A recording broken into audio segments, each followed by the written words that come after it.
Well, everybody, welcome back to the Trig podcast of Joey and Ghost TV on this lovely Thursday, May 14th, 2020. Welcome back to my channel. Welcome back to this episode. So do you guys know who this is? If you are an 80s child like I am, now this is not who you may think it is. I know you can sort of see the name up there. I'm going to try to hide it. I maybe already saw it. So yeah, this is Jackson Browne, but doesn't this look like Rick Springfield? Come on. No, I'm thinking of another song, but you know, Rick Springfield, right? I mean, look at this coat that he's wearing. Is that a scarf? Oh my goodness. I don't know. I mean, the Don Johnson type of, remember these tees? And what is this? Corduroy? No, suede? I don't know what kind of fabric. I don't know all these names, but I mean, did your boyfriend, your husband, your friend, your high school sweetheart, maybe you, if you're a guy, didn't you wear these coats? I mean, look at this. And then, I mean, look at that. How awesome is that? That is a scarf, isn't it? He changed his t-shirt here for the second one. Look at the haircut. I mean, oh my goodness, Justin Bieber. See, before there was being a believer, there was Rick Springfield. Now, this is not Rick Springfield, but it just reminded me of him, Jackson Browne. I had never heard of this guy. Jackson Browne, though. Look at the songs here. Disco Apocalypse, Holdout, That Girl Could Sing, Boulevard of Missing Persons. This was produced in 1980. So see, 80s kids, we rule the world. Now, I have a few of these albums. The reason why I have all these is because, you know, I'm a music producer.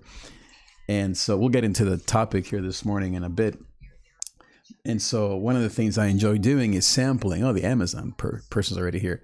One of the things I love doing is sampling records. And so I have all these records. I have this record player that's all USB, you know, all the techie stuff. And then now look at this one. Come on. Do you guys know who this is? Obviously, the name is right there. Maybe let me just hide it for a second there. I mean, look at that pink dress before there was Madonna. This is Linda. Yes, you saw it. Ronstadt. I mean, look at that pink dress and that hair. Pat Benatar, the girl, Stevie Nicks from, what was the name of that band? My goodness. Whatever that band was called. Oh yeah, I think we have to maybe move the cars. Oh boy. I may have to go out there and deal with this. Okay, it must not be the Amazon guys. So give me a second. I'll be right back. Okay, you guys keep thinking about the 80s and such, all right? All right.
All right, so I'm back. So it wasn't the Amazon guy. It was just the guy next door. He was working on, I guess, the neighbor's something, and his heart had actually just landed on our yard, and so he just wanted me to throw it over. So not as fun as I hoped.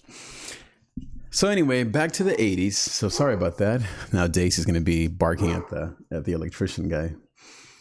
Daisy, our dog, you know. So Linda Ronstadt. I mean, how cool is that? Okay, one more. No, wait, we have to see the back. Nothing on the back. And then this last one, I think this is more, I don't know if this was an 80s record or not. I think this was more like in the 70s, maybe even 50s. I know the music is more like 40s, but it's called Ronnie Aldrich and His Two Pianos. And these are all oldies. Like, let's see, Lieberstrom, Reverie, Story of a Starry Night, Till the End of Time, Story of Three Loves, Full Moon. If you grew up in the 40s and 50s, you might recognize some of those titles. I actually did sample, if you want to hear some of this music, I did sample one of those songs in that record, and I then made a beat out of it, like a hip hop type of, I don't know if you've seen Rhythm Roulette, but there's this program on TV. Anyway, if you want to hear my sampling, or what they call flip of that, of one of those songs, a sample from that record, just think Kanye West. Okay, he does this a lot. Then go to my SoundCloud. I think it's just D Trig or David Trig, and you can then hear my sample from one of those records. I think it's called Just Me or Just Call Me or something like that. Anyway, so I don't know if anybody's here. Maybe everybody left. Maybe everyone is bored. Maybe you're out and about. Maybe we lost my audience of one normally because of the guy there next door. But either way, thank you again, as always, for being here. I'm going to just give, I guess, the stream a few more minutes to see if anybody joins us. Anybody else? We have, I think, a couple of people here. So welcome. Thanks so much for being here. So that was fun. But I did want to actually get into the topic for today about safety, security, and stability, and where did it all go? And I want to just briefly, just catch up, kind of a daily check-in, as I'd like to do, offer you, of course, some training on how to kind of be aware. I don't know what that was. I'm just looking over some noise, making sure my Wi-Fi is still working. And just being aware of how, especially if you follow me and if you are a fan of the show, how there's so many of us that are wondering, where did the stability that we had, or that, we sort of had, right? Where did it go? And it maybe it hasn't yet affected your bottom line financially, or hopefully, of course, nobody is dealing with illness with this bug, but definitely the mental aspect of it is always there. And so the safety net of thinking that everything was good is gone.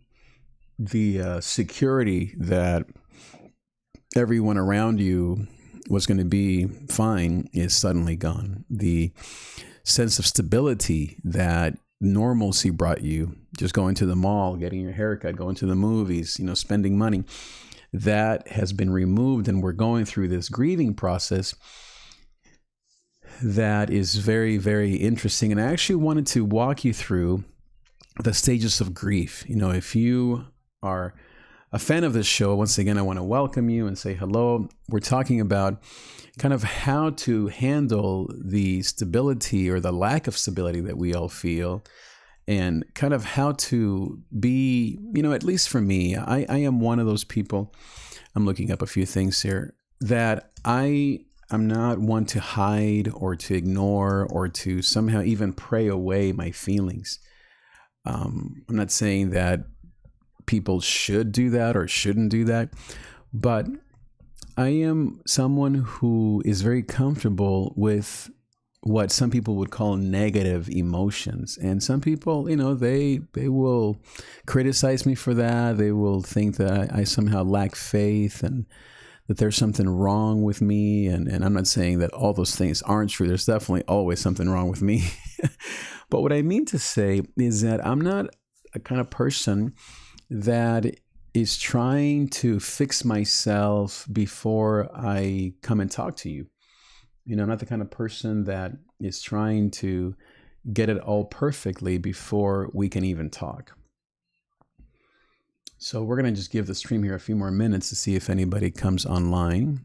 We have kind of a in and out kind of audience. And so let's see here if I'm going to just, while I do that, or while I'm waiting, I'll just kind of look up some stuff that I'm looking at here. Welcome, by the way, to the show. Always great to have you. Yeah, I think this is probably the, I don't know if that's the best one. I like some of these that have more of a, they kind of have a picture that goes with it. I love pictures, Pictures, they help a lot, right? I don't know why everybody left. We had like 7 people here a second and everybody's gone. They're like, this guy's boring. I am sorry I'm boring. Let's see, where can we find something a little more interesting, right? I wonder if this is okay. That one's not quite as good as I wanted it to be. It's funny, we had like 7 people here and then everyone left. Man, that must be boring. Maybe everyone left when I left to see the neighbor there. Let's see here.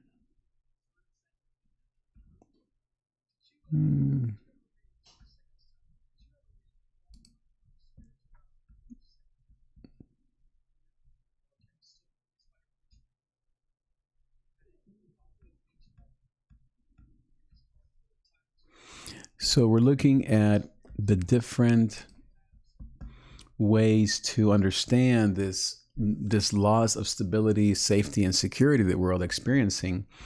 And I want to talk about the different stages of what we call grief, so that maybe you can put yourself in this and, as I said, just begin to understand where you're at, and of course how to then grow and how to manage yourself or your children or your partner better, your wife, your husband.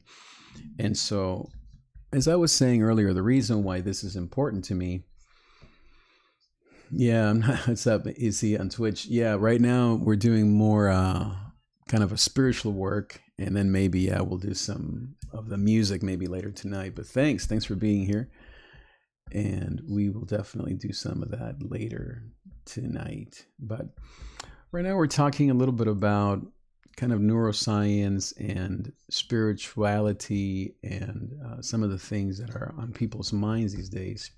That is very important.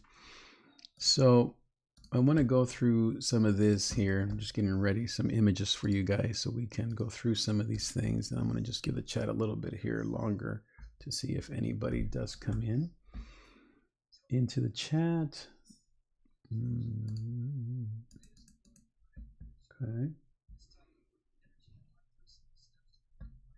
Okay, so let's go over this. These are the stages, 5 stages of grief that I think all of us, no matter your age, your faith, your whatever, how smart or how logical you are, this is not just for feeling types or for mentally unstable people. I think that the faster that you identify that this is part of our experience right now, our collective experience, the better off you will be and be able to actually transition to the next place. Because I would say that most people are probably in denial and anger right now. Bargaining, despair, acceptance. These are all the different levels. And then I like this quote at the bottom. If you start to feel this way, remember that while we are all going through something as individuals, we're still all going through this individually and together. So, you might want to think about, where do you find yourself today? Denial, anger is probably where most, I would say maybe 90% of people are at, no matter how awake you are, how conscious you are, how spiritual you are, how much you read your Bible, and how much you pray every day. As I often say to a lot of people of faith, don't hide behind your faith. Now, you may say, well, I'm not hiding, I'm trusting. Of course, we're trusting God. But what happens sometimes is that we bring to God our hidden self. We don't bring to God our honest self.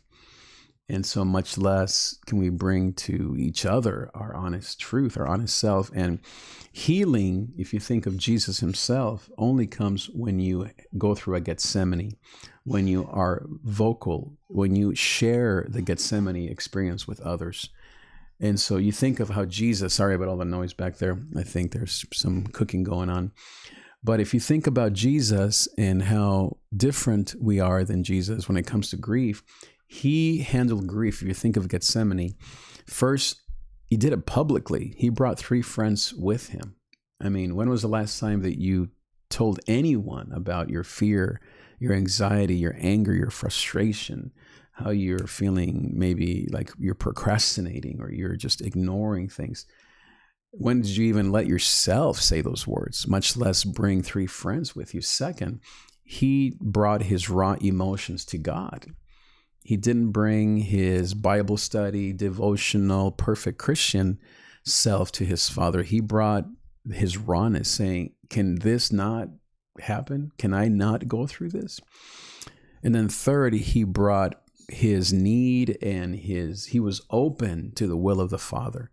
He didn't bring answers to God. He wasn't telling him what he wasn't telling God what to do. He was open to whatever the Father was telling him. And so right now, the Father is telling us we have to keep going through this. We can't just pray it away. We can't just be mad like that pastor in Chino Hills and say, the government, or, those liberals, or, this horrible state. And, that's what people of faith will often do. They will move to anger. And I don't think it's a righteous anger. It's just a fleshly anger, especially if it deals with politics or with racism or with fear of money and who's stealing my money and who's taking my rights away. Especially here in the U.S., it's something that we shouldn't be worried about. And so we need to move towards that place of self-awareness. And I would say a lot of people of faith are unfortunately, very disconnected from self-awareness, very afraid of being self-aware, very even, I would say, against self-awareness. And yet the Bible clearly says to know thyself, to search me, O Lord. But we really don't want to go to counseling, talk about spiritual direction. We don't want to talk about spiritual journey. We don't want to talk about grief. We don't want to talk about denial. We just want to be praying and reading our Bible and quoting verses and praise the Lord, or maybe, praying against darkness and Satan. And don't get me wrong, all those things are a part of the process, without a doubt. But you can't bring a lie to God and expect him to help you. You can't just say, Lord, I'm amazing, and it's everybody's fault, and would you just get rid of this liberal governor of California, and would you, if I would just move to Arizona or to Texas, then my life would really be happy and I would be in your will. Imagine Jesus saying that to his Father at Gethsemane. God, these disciples that you gave me, I don't know why they're not supporting me. And look at me now, I'm on this journey to death and it's all their fault. And by the way, it's your fault too. And I need to move out of Jerusalem and go to Rome. And there they honor their, but that's what we as people of faith often do. We hide our true, and the reason why we sometimes hide our true selves is because we say, what's the point, right? I have a friend who always tells me, what's the point of me being honest? No one can do anything and nobody cares.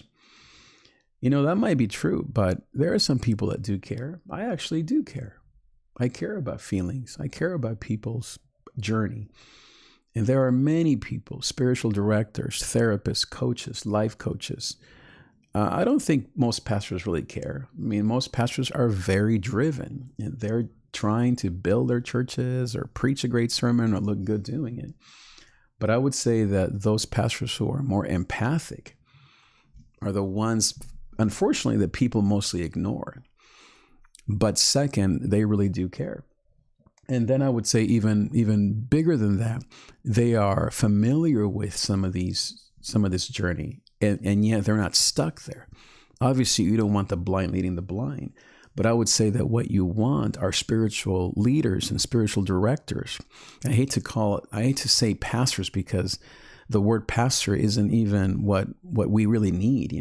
We think of pastors either one of two things: either the amazing leader with a golden smile in the huge church with amazing, young people and the skinny jeans and all that stuff, or the caring, soft pastor who comes to your hospital bed and prays for you. Or I would say the third kind of pastor that's emerging now is the mad pastor, the angry political pastor. And so really none of those narratives work for me. That's why I love calling it more spiritual leadership and spiritual directors and spiritual guides. And I love those words. It's not a CEO. It's not your caretaker either, or your enabler, nor is it some mad politician pastor. Instead, it's someone who can actually walk with you through your life journey, and that can, like the word Holy Spirit, the word Holy Spirit or counselor, or the helper as she is called. I often think of the Holy Spirit as the female energy of God, but as he is called, if you're not comfortable with some of that. The word helper means paraclete, and paraclete means to come alongside of you to direct you towards the Father, towards Jesus. And that's what I think pastors need to be. Now more than ever, we need to be spiritual directors. Now, some people have no clue what a spiritual director even is. They may think, oh, that's some Catholic craziness. I've been to spiritual direction for maybe 10 years, and it's the reason why I'm still here, fully clothed mostly, and fully bathed mostly, and fully groomed mostly, to be able to process things with you in light of the trauma in my life. And so that's why when I talk about stages of grief, there are so many people that will they will criticize me, because I'm not just preaching the word of God, and I'm using psychology, and I'm using, secular tools and the Enneagram and stages of grief. That's not of God. You have the fundamental Latino church who won't even read anything but the Reina Valera, who will criticize me for that. And then you have the contemporary church, or maybe the conservative white evangelical church, mostly 60 and over, who will say, we just need to do something. We need to just get things fixed and vote for Trump. And by the way, he's our guy, and those immigrants. And then you get all this rhetoric, right? And then you have, of course, the liberal church, who they're like, forget Jesus on the cross. We just got to go and help the poor and feed the homeless. And all of these, and I've been in all three traditions, fully immersed in all three traditions.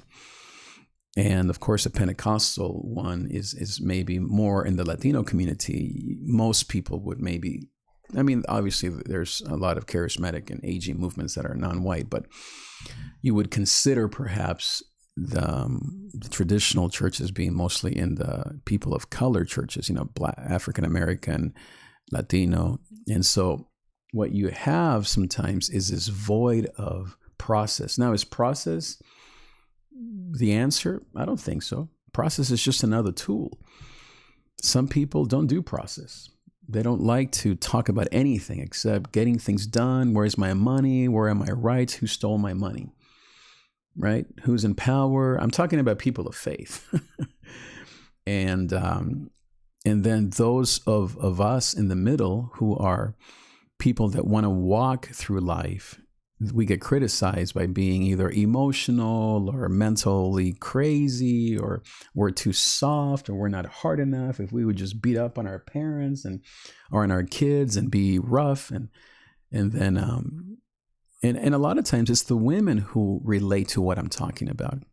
Some men who are more awake, I guess I would call it, who are looking for ways to be honest. And now these days, what are you doing? Drinking your way to sleep? Your sorrows away because you can't build that business, or you can't build that house, or buy that house, or buy that car. I just had a friend the other day tell me, of his porn addiction and dating, women half his age. I mean, that's what men normally do. Not all, of course. I'm stereotyping, but I'm just talking about that's where, for men, especially people of faith, for the men, that's where things normally go. We don't turn to process or to conversation. We don't turn to journey and direction. We turn towards, as I said, a lot of I'm okay. And you know, the reason why I spent time talking about some of these things is because I need to process it sometimes. And let me get rid of some of this stuff because it's kind of making everything a little crazy up there. But thank you so much, Don. Thank you, Dean. Good morning. Thank you so much, Dean. You're awake. Absolutely. You are. We have a lot of awake people. And Don, of course, appreciate you. Exactly. And all this that you're seeing on the screen, as well as just in daily life, is what life looks like. As I said, you know, I have many friends that will reach out to me in private that will tell me about their problems, you know, with pornography or with alcohol. And see, we've lived in an era over the last maybe 50 years where those people were just meeting on Friday nights or running away from God and church. Maybe not from God, but definitely from people. And so we created these places such as Celebrate Recovery, or what, you know, traditionally has been the recovery movement, AA. And so, and we, the normal people, would say, well, that's, you know, for those other types of people that are a little off their rocker. Well, I hate to break it to you, but everyone right now is off their rocker. I mean, I follow marketing gurus, business geniuses, finance people. I don't follow hardly any pastors. I try to stay away from most pastors. I follow a ton of spiritual leaders, a ton of people that are talking about neuroscience and biology, the immune system. And everyone is struggling with not feeling safe, not feeling secure, not having that stability. And I think that it is those people who, first of all, become self-aware. Now, here's the second thing, that don't descend into despair and don't give in to those habits. I think that the biggest danger of being a person that is the comfortable or that is a process person is that they descend into despair. And I'm speaking from my own experience, that we isolate ourselves, or that what I like to call is we become honest liars. Not, what's another word? Not prolific liars, or not psychopath liars. That's another problem. But honest liars, where we're constantly lying, but yet we're honest. And so, and if that makes sense, then you know what I'm talking about. And so I think the path towards transformation is one of relationship, of surrender, of honesty, and of journey. And so that's why in that particular drawing, or in that image that I showed you, you know, there's so much honesty in that. Let me just show that here for a second again, because it's exactly what people are dealing with. And I think one of the dangers of most people, including everything, is, I start with me, is that we think we're so awake when really we are so asleep. I would probably bet that most people that I would show this image to would say, "Oh yeah, I'm beyond this. I'm in the A+ category.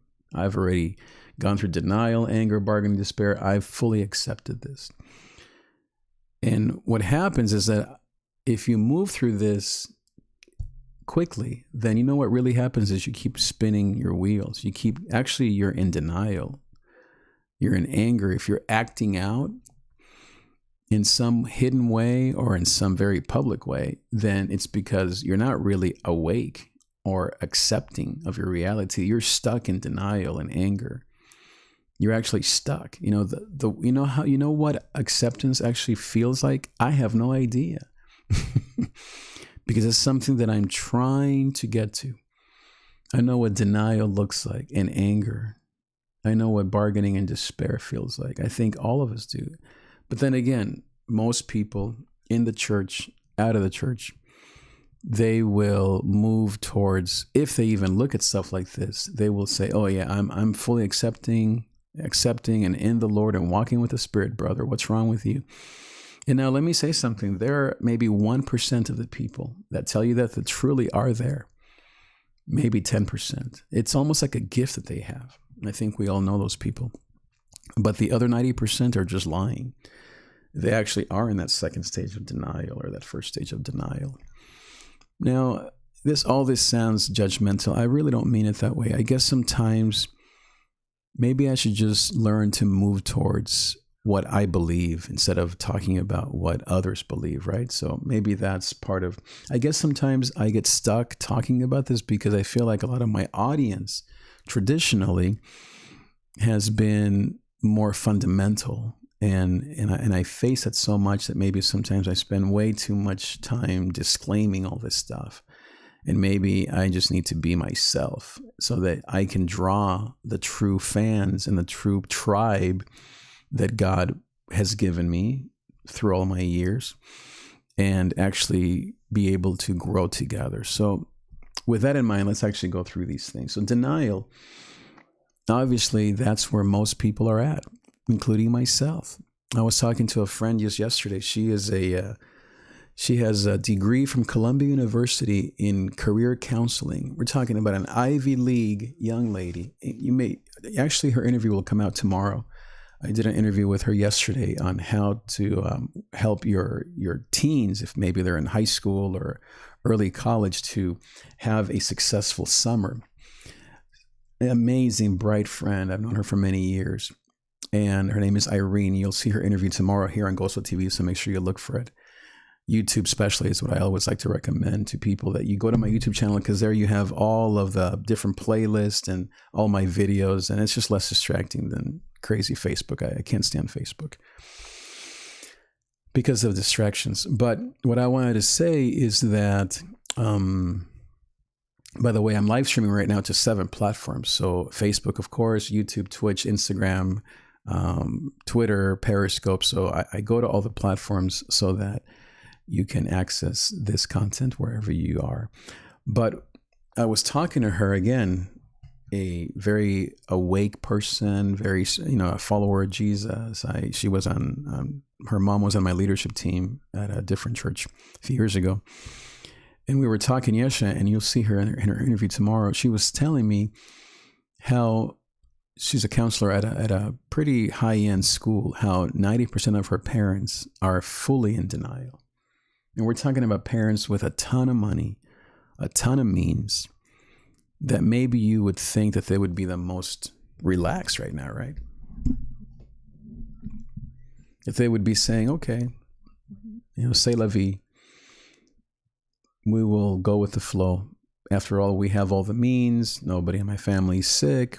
We live in this huge house. Maybe we have an online business.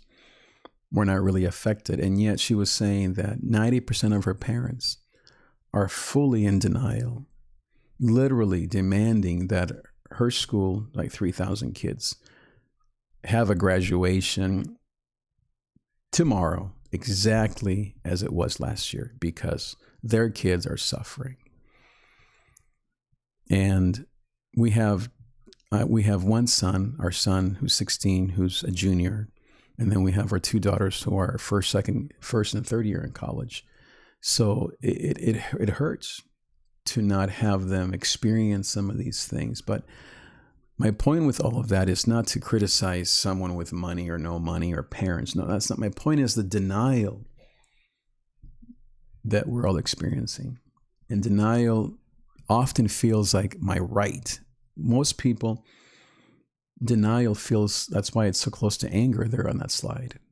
It expresses itself in anger. For some people, it expresses itself in acting out, in overachievement, in wanting to do a million things. And this is where sometimes a lot of the people that I work with, I talk to them, and when I hear or I sense in our conversations that they're in this hyper mode, that often is denial. It's just that anger is just not what everyone experiences. Again, going back to the Enneagram, which I coach in, and I'm a certified coach in mental health through the Orange County Health Department, and as well as in the Enneagram, just from my own learnings and studying. Anger isn't what all of us feel. It depends on your center of intelligence. For people that are in the head triad, and I may go into the Enneagram here a little bit, and those are the 4, 5s, and 6s, basically. No, excuse me, the 5, 6, and 7s. There are 9 types, and I don't want to go into the whole Enneagram right now, but there are many other trainings. Again, Facebook is terrible for videos, but you can go to my YouTube page and you'll see a bunch of playlists there: Enneagram training, mental health training, some of this inner life training, etc. You can check it out there. Just type in my name. And so when it comes to the Enneagram, the people that are in the head triad, or the logical types, again, we all are logical, we all are heart, we all are gut, but we lead, or we show up in the world with one of these centers. Those that are in the head triad, they don't deal with anger. So their denial will look like fear and worry and anxiety. And so behind, or their denial may show up in the world as fear. And so denial doesn't always lead to anger for the head. I hate calling them the head types because it sounds like, craziness, but I just mean those that are in the head triad, or the head center of intelligence. Then for the 8, 9s, and 1s, which are the gut triad, or the people that are instinctual, they are people that get things done. Again, we all get things done, but they show up in the world with their body. They're busy bees. They're not into thinking, they're not into feeling. They do that, again, but they lean into, more than anything, into action. For these individuals, they are the anger types. And so for them, after denial, or let me put it this way, their denial of the current situation will show up in anger. And so my friend and her parents, in their anger, they probably are gut types. A lot of teachers are gut types. A lot of construction workers are gut types. A lot of administrators and people in leadership, leaders of churches, leaders of organizations, CEOs, kind of those high-end type A personalities are in the gut triad. And so right now, these are the people that their denial is showing up as anger. Now, some of it, they understate the anger. Some of it hide their anger. Some of it express it. There are 3 different kinds, even within this one kind of anger types. And again, I don't want to go too much in depth. I've done many trainings, and I'll definitely do more trainings on this in future videos. And then you have the heart types, the heart triads, the 2, 3s, and 4s. The 2, they call them the compassionate, or the helpers. The 3s, they call them the achievers, or the performers. And the 4s, they call them the artists, or the individualists. And artist isn't necessarily talking about music or theater. It's just talking about that creative kind of energy inside of them. And so the 2, 3s, and 4s, which they call the heart triad, they don't deal necessarily with anger or with fear. For them, it's shame and unworth. And so underneath that, maybe, or again, that denial that we're all going through right now, that grieving that we're all going through right now, maybe that second stage, if you are in the heart triad, is showing up as shame. You feel so embarrassed that you can't fix this, that you can't love people like you want to, that you can't achieve all the things you want to achieve and get done. We're stuck inside of our homes, and we can't achieve and do and accomplish our dreams. Or maybe you can't show anyone how unique and beautiful you are, how special you are, how creative you are, because you're not popular, or you don't have many fans, or your normal place where people are in awe of you, they don't exist anymore. It's tough to be in awe of anybody on Zoom, right? People don't even turn on their cameras, right? So, and these streams, as fun as they are, all we have are comments, right? We don't even have, I wish we had pictures of each other. But let me just check in the chat here really quick just to see how my 20 fans out there are doing. I'm so bad with that. So it says here, let's see, Dawn, yes, shame and unworth. That's right. Yeah, came on YouTube instead of Facebook. Thanks for the heads up. It's true. Yeah, very distracting. Yeah. Praying for you. God bring you experience, acceptance. Yeah, exactly. Yeah, definitely. Yep, I definitely feel accepted. Definitely. Yep.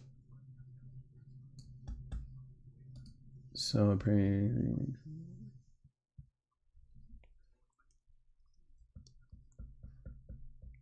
Yes. Yes. So thank you. And that acceptance is one of those things that I am learning. And as I was saying, just in my desire to be vulnerable with you, thank you so much, team, is that constant, it's an endless pursuit. And the more I talk about it, the more I realize what an empty pursuit it is. So thank you for that. And yes, Don, yes, shame and unworth. Yeah, exactly. YouTube is such a great place. And so make sure that you subscribe and comment. As I said, it's just more clear or organized, I guess. I have different playlists and all that stuff. Exactly. Yeah, definitely. I know it does. And so the power of, back to, I guess, the grieving. Thank you, Dean, for that. Thank you. I definitely feel like it does. Now, the power of understanding some of these particular feelings, again, going back to the training. So denial for the heart types, and I think, Don, thank you for saying that it's shame and unworth. Exactly. So shame and unworth is how denial shows up for the heart types. Anger is for the as I said, the gut types. And then for the head types, or the logical types, or the reason, the center of reason, they deal more with fear and shame, fear and anxiety, worriness, I guess. Now, what do we do? So as we then progress in this journey of handling and working through and being directed through these stages of grief, bargaining is what comes in. And I love this one image that I'll show you this other image that I really like here. Bargaining is like you put things on a scale and you're like, okay, maybe if this lasts a month, I'll be okay. Okay, if this lasts 2 months, then I can do this. Well, as long as I can still have my job, or as long as, so it's this as long as. So maybe you're finding yourself in this place of as long as. And I'm telling you, I just want to tell you how emotional and how real all these things are. I'm just looking for this picture here really quick. Because as I'm talking about these things, I can feel these things in my body as I think of people that I love that are dealing with these issues. People in my church, people that I love here online, people that I coach. Let me show you this second image that is really, really, I think, it has literal emotions on it, and I love it so much. Look at this. Denial. And look at bargaining. I love, also she's African American. You have the different colors of people, We're all here very culturally sensitive, which I love about my tribe. By the way, can I tell you how much I love you guys? Who you are, your ups and your downs, your struggles and your wins. See, here's something about me that you need to know. How non-judgmental I am. I don't mean that I don't judge, okay? Obviously, I'm a human being and I struggle with judgment of myself and others all the time. But my true essence, after that passes, maybe that moment passes, or that 3 seconds or 3 minutes, or even, 3 months, my true essence is to sit with you in your darkness and to be, like my friend Ian Crone says, someone who whistles in the dark. Someone who whistles in the dark. In other words, I know what your darkness looks like. I have been through it. I am maybe just 1 or 2 steps ahead of you. And I am comfortable whistling. I mean, whistling is like a fun thing, right? Like, da, da, da. You know, you whistle when you're happy, right? And that's the feeling that I get when I'm helping people, is that I'm whistling in the dark for you, with you, to you, etc. And so you have to know how much I love and appreciate who we are as a tribe, and what a joy it is for me to be 1 step ahead, 3 steps ahead, sometimes right with you, maybe even behind you. This is part of the journey. And yet, just because of all the work, we're talking about 10,000 hours, maybe at least $50,000 that I've invested into my own growth as a spiritual leader, to become more awake, to become fully present, to have a life that I love, and not because of perfection or even because, quote, of how much I pray, but because of the grace of God and because of the hard work that it is to continue to never give up. And so I just wanted to say how much I appreciate and love my tribe. By the way, share this broadcast with your friends. Make sure that you tag all of our fellow sojourners at the bottom of this video. If you're on YouTube, share this with your friends, tag, share, and subscribe to my channel. Make sure that you also hit that bell notification so you can know exactly when I'm uploading all of my videos, whether live or recorded. And if you are on Facebook, make sure you tag all your friends. That is the good thing about Facebook that I do like, is how easily it is to tag and message and share and all that stuff. So make sure that you do that so that more people can join our tribe as we go through this experience. So denial, anger, again, not everyone expresses denial in anger. As we were just saying, shame and unworth is how the heart types deal with it, the head types, fear and anxiety. Bargaining, I like that picture as I was mentioning. Maybe that's where you're at. These are not linear. We go back and forth. We bounce between these. 1, 2, 3, 5, 6, 1, 2. Acceptance is something that happens. No one is in acceptance. If you think you are, you're in denial. It hasn't been long enough for us to accept this new hyperactivity is not acceptance. That's actually denial. It's just you're expressing it through hyperactivity, through hyperness. And that's what maybe some would call that fear. You know, that fear and anxiety sometimes causes, on the low side of fear and anxiety, it causes hyperactivity, hyperachievement, where really deep inside what's happening is there's a lot of fear and anxiety and panic. But it shows up for some as overdoing it. And the reason, or the way you know that you're overdoing it, is because you're stepping in your own way. You keep getting to that thing and then you're like, uh-oh, I shouldn't have done that. And that's how denial shows up for those that are in the head triad. For some, as we said, is the anger. Anger, but then others is the shame and the feelings of unworth. So then as that stage passes, now how do you go from that to bargaining? Well, you take courses like this one. You spend time accepting that you are in shame. And then this is where, of course, our spiritual practices come in. You give that shame over to Jesus. You give that shame over to God. You say, Lord, this is your shame to bear. But see, you can't give God hyperactivity. You can't give God procrastination. You can't give God hate. That's still you being in control. And as all of my spiritual directors and leaders tell me, the only way through what's happening now is through surrender. Surrender is not hyperactivity. Surrender is not procrastination or depression. Those are those things. Shame is not surrender. Fear is not surrender. Anger is not surrender.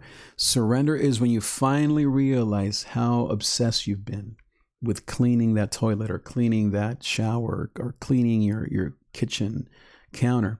Maybe not you, but your partner, your wife, your kids, someone that you love.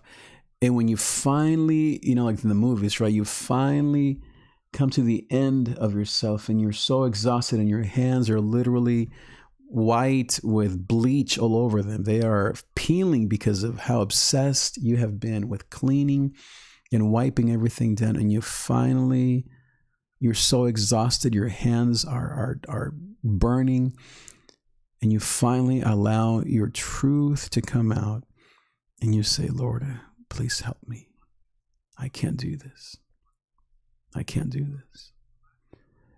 And that's what surrender looks like for anger types. For shame types, the same thing as, Lord, I'm so tired of my thoughts or of my feelings taking over. This is my feelings talking. You have to look at your feelings when you're in the shame triad as, I'm going to say it this way, okay? There are two ways to look at feelings: as an aid and also as an obstacle. They're both and, like anything.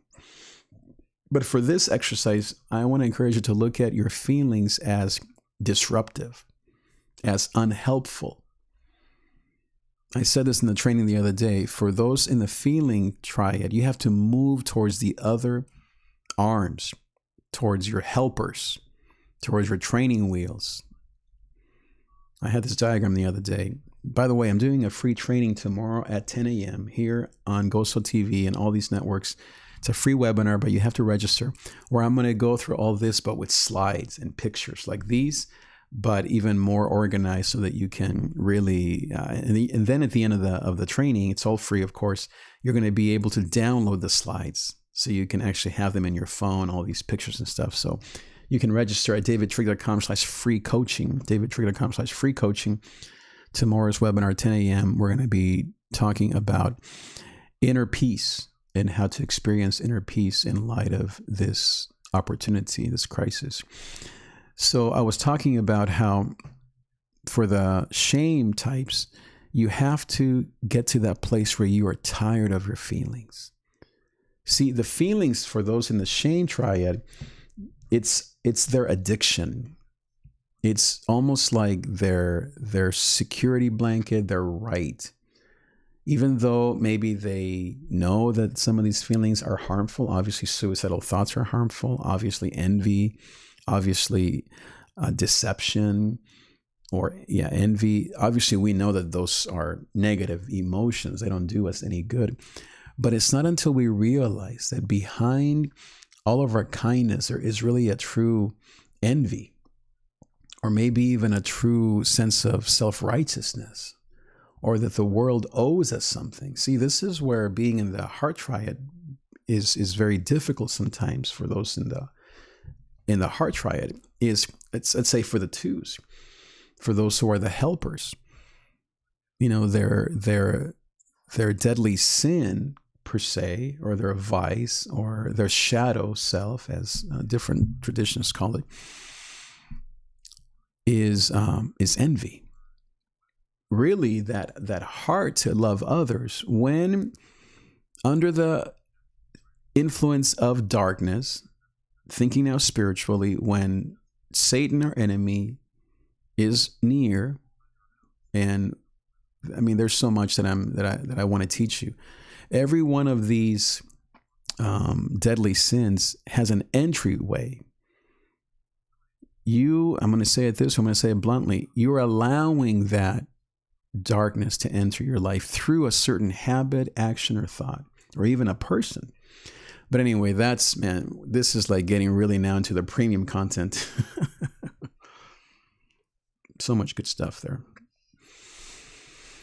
But for the heart triads, for those who are compassionate types, they often deal with envy. For the achievers, they often deal with deceit, self-deceit mostly. And sometimes deceit towards others, meaning you lie through your teeth, And then for the four types that are the individualists or the creatives, they often have inside of them this deep pride and arrogance to them. And so the way forward for those of us in the heart triad, if you're in the heart triad, from moving from denial towards bargaining and all these steps, is to acknowledge that envy and to begin to recognize it in your life.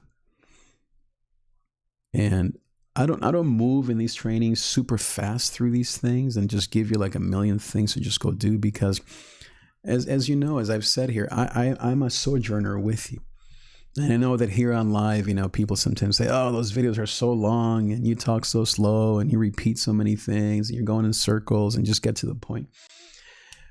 I know this is like a counseling session for you, isn't it? This is like therapy. And maybe that's why I don't have thousands of followers and millions of views, because YouTube and social media is all about entertainment and anger or fun or naked or being obnoxious and all fast, and and that's just not me. Obviously, I like to sit with people, but those that especially these days, we all have a lot of time, and those that can calm their minds enough to, quote, hang in there with this, I believe that you will be free and you will be transformed, because I have been transformed and because I believe in God and in these principles. So when going back to the envy, you have to get in touch with that envy and to realize that behind all that hospitality and all that serving of others, there's an envy of not having what others have. And so as we get in touch, and there's also two others, the deceit and then the pride. And so as we get in touch with that for those in the heart triad, and you begin to recognize that in you daily, even maybe every couple of, twice, 3 times a day, or maybe even every hour, then the process begins of surrendering that and saying, Lord, forgive me. Lord, change me. And then that community piece comes into place. I can't stress enough the value of community.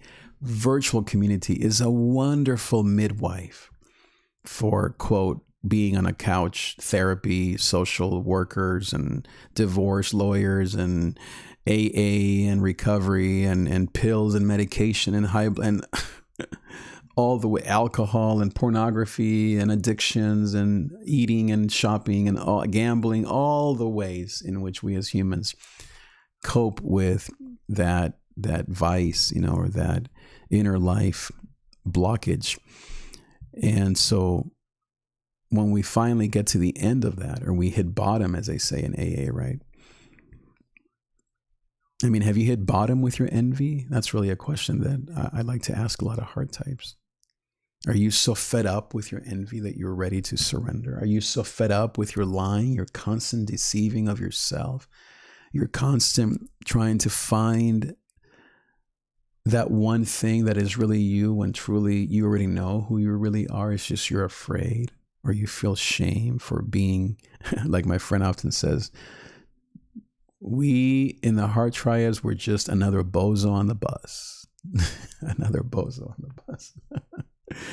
Have you reached that place to realize, not out of hating yourself, not out of saying I'm worthless? See, that's not the Spirit of God. And this is where spirituality and theology is so important. You have to go back to eventually what God's view is about you, that you are prized in His eyes.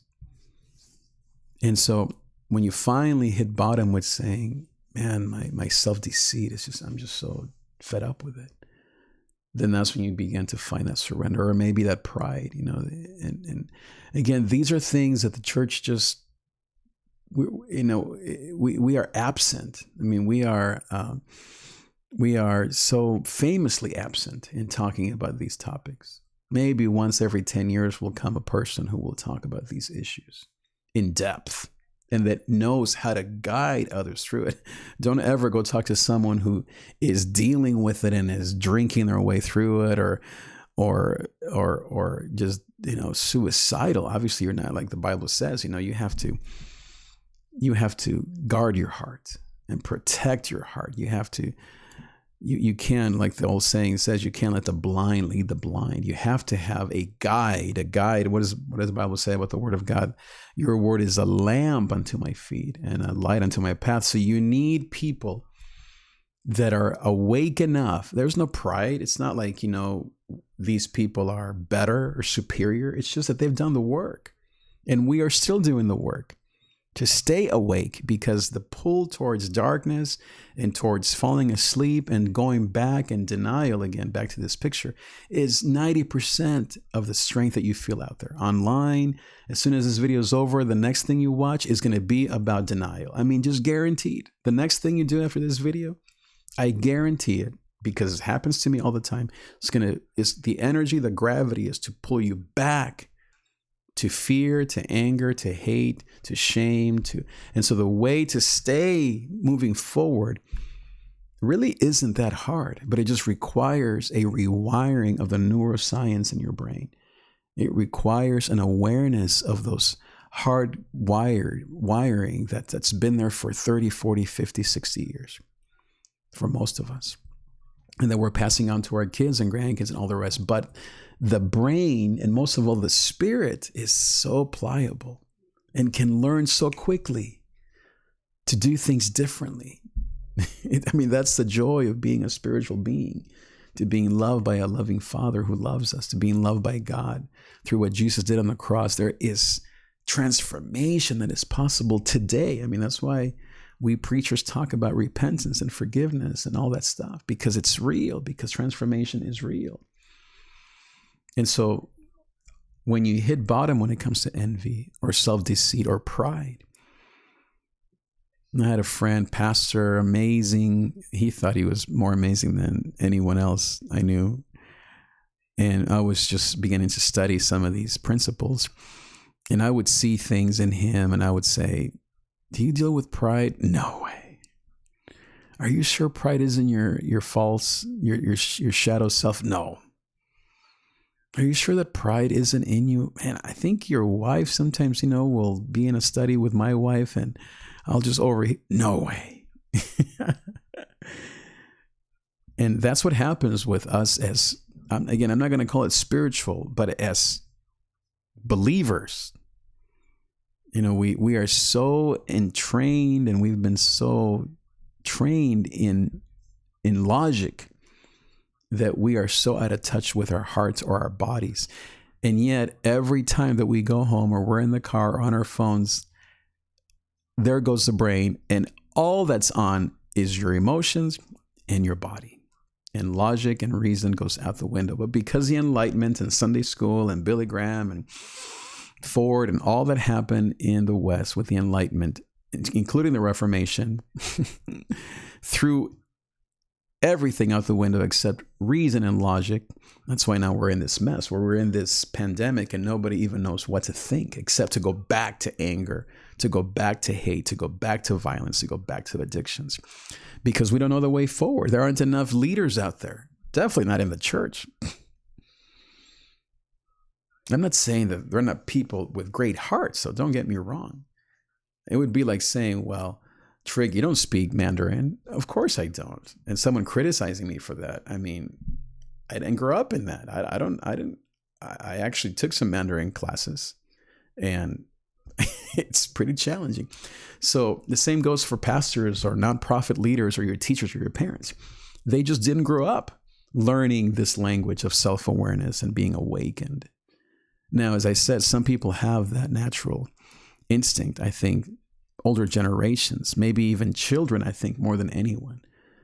I mean, no doubt, children have this down because they're so honest. And I mean, that's why Jesus said, let them come to me because theirs is the kingdom. In other words, the kingdom of heaven, all of this love and surrender and kindness and generosity is just built into them. It's built into you. It's a wonderful truth. In the beginning, God created. And there was a mess in the heavens and the earth, but he brought order into it. And then he created man, and he said, this is the best thing I've ever done. I mean, this is so beautiful and so deep and rich to understand how beautiful you are. But then sin, the fall, and then, man, a ton of just bad training and a ton of bad experiences and a ton of our own mistakes, including my own, of course. And so that's why all these things and all these videos, and especially right now that we're all home. I mean, right now, Thursday at 9:30, where would you be? LA, Orange County, in an office, in traffic, right? Exhausted, making money, doing your thing. That's why that's why we've been asleep for 50 years, because of our frantic pace. And that's why now it's a time for us, people that are awake and that have been doing this work for the last 10 years, to lead. And I don't even like the word lead. Again, it's to direct, to guide. What am I leading you towards? Jesus. I mean, you can do that yourself. All I'm simply being is a guide, is, like the Bible says, or about John the Baptist, a voice crying out in the desert. That's all I can be. That's all you can be. As you become more aware and more integrated, is to be a guide to other people. You can't mandate this to your kids. You can't beat your kids or your wife or your friends or yourself into submission, right?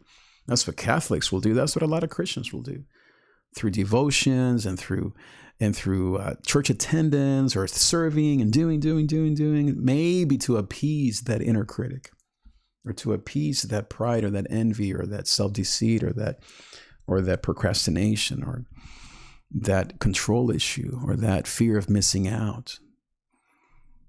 And the work is an inner work.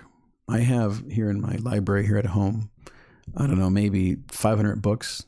And then in my garage, maybe another 500 books. And then in my office, I have maybe 2,000 books easily that I've read. And you know, maybe 2/3 of it, what they're about, the inner life. I've been reading these things for the last 15 to 20 years. As I was in my early 30s when I had my first panic attack, when I was maybe 28, 27. And I began the journey. 25, it's been 20 years. I began the journey away from doing and knowledge and fundamental and dogma and being in the right church and being a good Christian kid, all the things that, of course, I value and I grew up with, and they still to this day have, they guide me back. They still bring me back. Like my father-in-law once told me, is theology is like the tracks, or doctrine or dogma are the tracks on which to put your train on, because many of us are like a train, right? And not always a good train, sometimes a runaway train. We have to have those tracks, but those tracks, they're not just there magically. You have to have someone lay down those tracks with you. Have you ever seen a movie where there are people laying down tracks for a train? You're talking about a lot of hard work. I have my family, my sister-in-law lives right next to some track rails, whatever they're called, train tracks. There you go. It's my Spanish. I sometimes say things backwards. Gozo bell right there. Gotta put my hat on. We need to dance. So tired of this. I'm just tired. We need to have some coffee. We need to dance, get up and dance. Celebrate. Come on. You can't take this so seriously, guys. You have to laugh. That's why I have my goals. You know, I have people criticize me. What kind of spiritual leader are you with that stupid hat? What are those dumb mugs doing back there? No one takes you seriously. I'm like, great. I don't want to be taken seriously because I don't know what the heck I'm talking about. I'm just another bozo on the bus. That's why I wear my hat. This is not, what do they call it? Cultural appropriation? I come from this, even though I'm not from Mexico, but this is my people. I'm not making fun. The whole point is gozo, joy, you know. Though there's pain in the night, you know the saying, gozo comes in the morning. Don't say joy. Okay, we say gozo here. Gozo bell, gozo hat. I should wear my full-on gozo. You know that I have a gozo cosplay outfit? By the way, you got to check out tomorrow's interview because this amazing Yale graduate or Columbia graduate counselor, she's also a cosplayer. I didn't even know what cosplay meant until she explained it to me in the interview. Cos from costume and play is you play. You play costumes. So this is my cosplay. I don't have it on, but I have a gozo shirt. I have some gozo bling, like the rappers that I love to listen to and make beats for. I don't have Goso grills, but man, if you guys can get me some Goso grills, they have to be full customized. Okay. I have some, what else do I have? Goso socks. I have a Goso mask. You know how like marshmallow, I meant. I've been listening to way too many spiritual podcasts, talk about not those kind of mushrooms, but about eating healthy. I'm not into that, okay? But about eating healthy stuff, that I meant marshmallow, not mushroom. And then, of course, that dead mouse. You know how they all wear these masks? Well, I have my Goso mask, my cosplay, maybe. Actually, I DJ. So on YouTube again, if you scroll through all my videos there, I have over 1,000 videos over the last 10 years. So you guys got to get me to 1,000 subs. I only have like 270, 260. So you guys got to spread the love. Go subscribe to my channel. Stop watching me on stupid Facebook. The only thing Facebook is good for is to share and message and tag people. But as far as watching awesome content, you got to go to YouTube. Okay, that's the place to be. You can comment. You can do all that stuff. But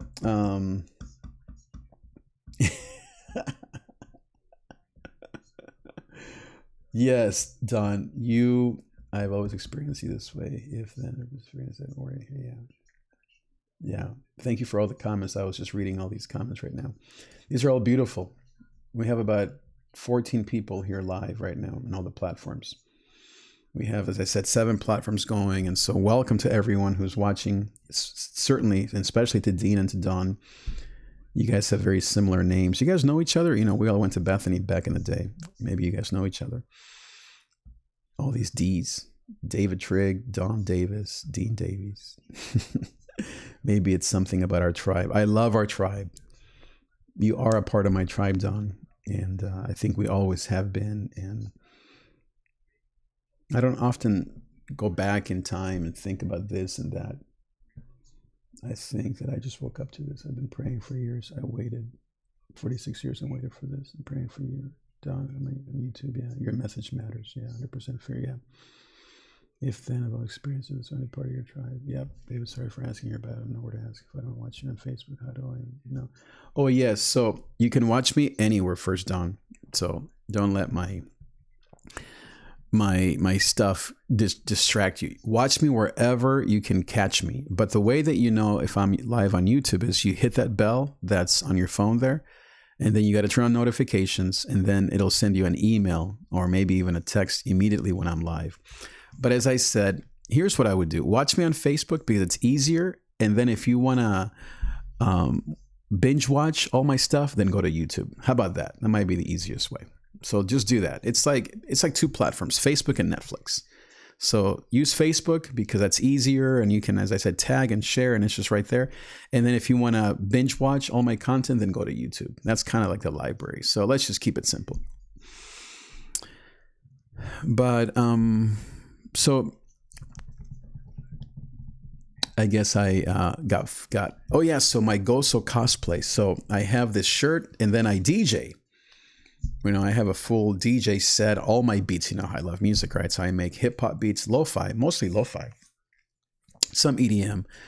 I've maybe spent, I don't know, maybe, easily 1,000 hours just learning. You know how we are, right? Where we get into things. And I make probably my most popular video ever. It's actually on Facebook, speaking of that, even though I say all these negative things, not on my personal page, but on my fan page. I have over 1,100, 1,200 fans, followers there. And my most popular video on my fan page is actually a lo-fi playlist that I put together maybe a year ago. And it has, I don't know, hundreds of shares, and people from all over the world literally listen to my lo-fi beats. And lo-fi, if you don't know what it is chill kind of music to relax, study, sleep to. And so people of all ages, certainly a lot of young people, but all ages, they'll just take my playlist. I have it also on SoundCloud and Spotify. I don't think it's in iTunes. Maybe I should put it on there.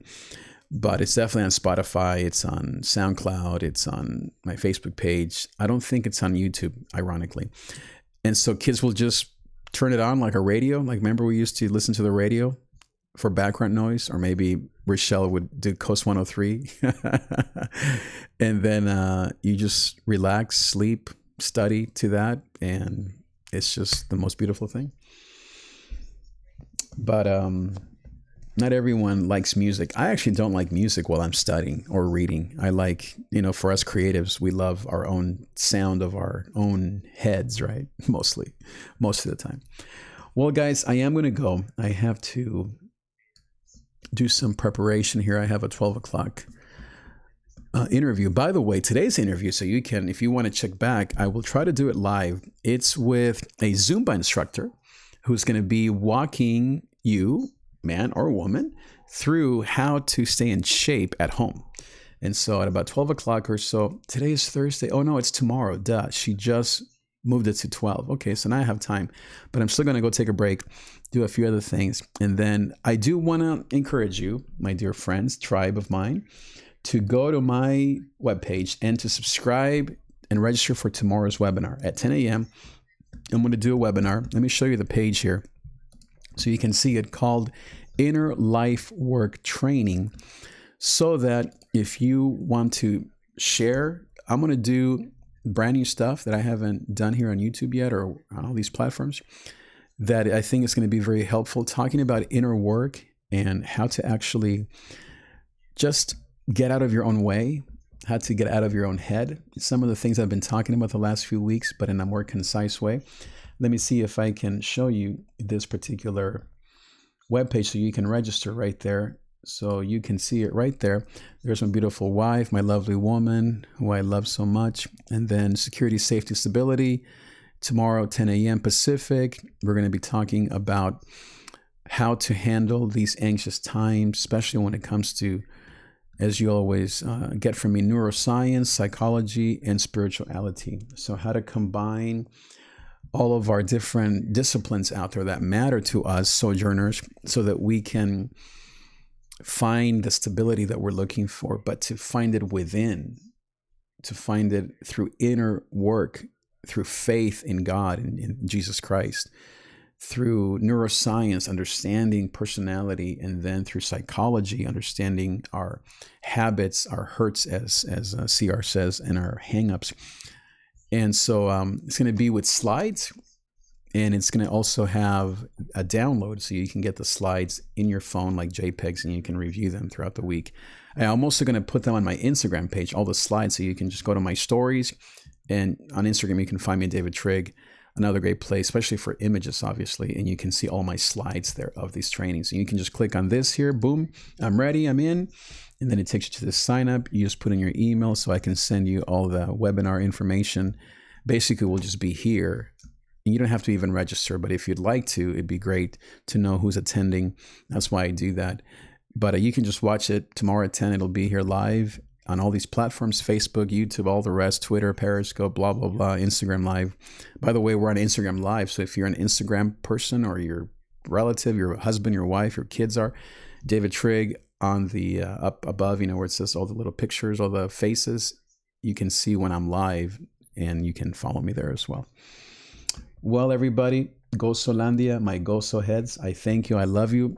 You are my fans. Share this broadcast. Let's get this tribe to 1,000 subs on YouTube. Share this with common, like-minded people. This is not about you being a Baptist or a Methodist or even being a Christian.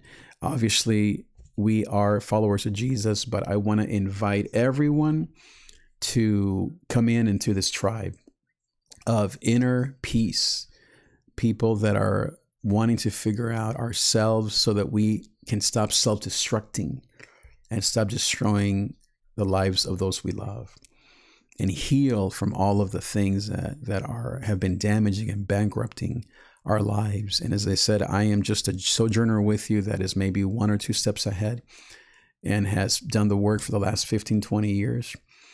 And my wife, my life, my beautiful wife, and our kids are both the blessing and also receiving my bad habits, but thankfully and hopefully they're receiving the growth that I'm experiencing and have been for the last 15, 20 years. A faithful work in this, of love to my wife, of commitment to my faith and to personal growth. And these are the things that really matter to me and to a lot of people these days. And so spread this message of joy, of gozo. We will have fun. And as I said, whenever. Yesterday, we are going to have more guests. Look for that interview maybe later today or tomorrow with my friend talking about study habits for young people in high school and college. And then look for my other friend who's going to be on tomorrow at noon, right after our webinar, talking about Zumba and fitness. And then next week, I have a nutritionist that is going to be talking about just healthy eating and how you can increase your immune system so that by eating certain foods around the house, so that you can raise your vibrations of what you eat or of your body through what you eat. And then I have actually my another one coming up, I think next week sometime. She is a licensed marriage and family counselor, and she's going to be talking about family dynamics and how we can all learn to cope with each other, love each other more, whether it's with your kids, your partner, your husband, wife, your roommates, friends. She's a MA in counseling, gifted woman, and I love how she talks. And then I'm trying to sign up this friend of mine who does Enneagram training. She's, I think, in Vancouver, Canada, or in Ontario, somewhere up there. And she's another licensed Enneagram coach like myself. And I just love to hear different perspectives on the Enneagram so you guys can benefit from all that. So lots of fun stuff coming up, all things that matter to us, all things that I'm doing to try to grow this service to you, this impact to you. You can pray for me as I try to balance all these things, but I'm really focused on this one channel here, Goso TV. Goso, as you know, means joy, because I believe that though there's pain in the night, and I know that there's pain in this night, Goso comes in the morning. And I also, in 2013, you may or may not know, I held a conference at a friend's church here in Long Beach called the Finding Grace Through Anxiety Conference. I brought my therapist. I brought actually two of my therapists. I've had many. I brought a nurse, and I also brought a local artist. And I brought, who else did I bring? Oh, a taco lady, of course. I mean, come on. My mom was there. I thought we would have 6 people in the pastor's office. We had 100 people show up. It was overwhelming. 2013, before anyone was talking about mental health and walking through anxiety and walking through these valleys. I mean, as I said, I've been working on this for 20 years. And by the grace of God, I've had the joy of serving people through live streaming. I've been live streaming for almost 7-8 years, podcasting for almost 15. All I mean to say by all that is that this is very important to me. And this is something I've been committed to my whole life in many ways. And now I can't wait to share it with more people and to have more guests on here to build this platform. And my goal at some point, maybe sometime next year, would be to be the Netflix of inner work. And that maybe you would subscribe to this $10 a month to get premium content. You know, of course, most of it would be free, but as a way to sustain these tools and cameras and lights, you know, these things burn out and computers get old and all the rest, to have a subscription maybe sometime in 2021 of $9.99 per month, so that you can go to all of these platforms and get exclusive premium content in different topics that you're interested in, so that whenever you're at a place where you need this, or a friend needs this, or your child needs it, you can go to that library that is like YouTube and Facebook and all the rest, and have it be organized, have it be exclusive, have it be premium content with all these different guests for a fee of $9.99 or something like that, very low, just to pay for the cost for all these different tools and internet and all the rest, and to be able to build a tribe, build an audience of like-minded people that really love, they want to succeed in life. You know, we are achievers. We want to change the world, but we also have this inner life that sometimes gets the best of us, and we don't always know what to do, and we're confused. We hear so many things. We hear so many preachers and videos and podcasts in our own minds, and we just need not someone, I'm not that person, but guides. I'm one of many. But I want to be at least one of maybe the kindest voices, or just simply to be a voice that cries in the desert that says, prepare the way of the Lord, because the Lord wants to bring transformation and healing and peace to every one of us. I'm committed to that. I am convinced. Okay, my dear friends, ya me voy. Talk to you later. Bye-bye.